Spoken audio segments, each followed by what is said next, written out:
నేను నా గురించి నా బాధని మీడియాకి వెల్లడించినప్పుడు, ఎక్స్పోజ్ అయినప్పుడు జనసేన అధినేత అయిన పవన్ కళ్యాణ్ గారు సహృదయంతో ఒక కమిటీ వేశారు అరవ శ్రీధర్ ఎమ్మెల్యే మీద.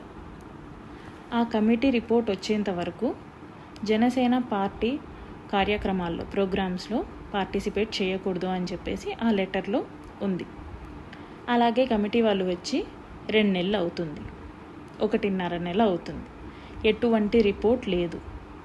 రిపోర్ట్ వచ్చేంత వరకు జనసేన పార్టీ ప్రోగ్రామ్స్కి శ్రీధర్ ఇన్వాల్వ్ అవ్వకూడదు, అటెండ్ అవ్వకూడదు అనేది ఆ పార్టీ అధినేత నిర్ణయించిన విషయం అందరికీ తెలిసింది.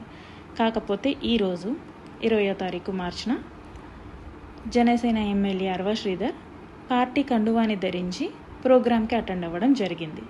ఆ ఫొటోస్ని బహిరంగంగా సోషల్ మీడియాలో అందరూ అప్లోడ్ చేయడం జరిగింది. అందరూ అనగా అరవ శ్రీధర్, ముక్క రూపానంద్ రెడ్డి, ముక్క వరలక్ష్మి వీళ్ళందరూ అప్లోడ్ చేయడం జరిగింది. ఎలా అప్లోడ్ చేశారో అనేసి నేను క్వశ్చన్ చేస్తున్నాను.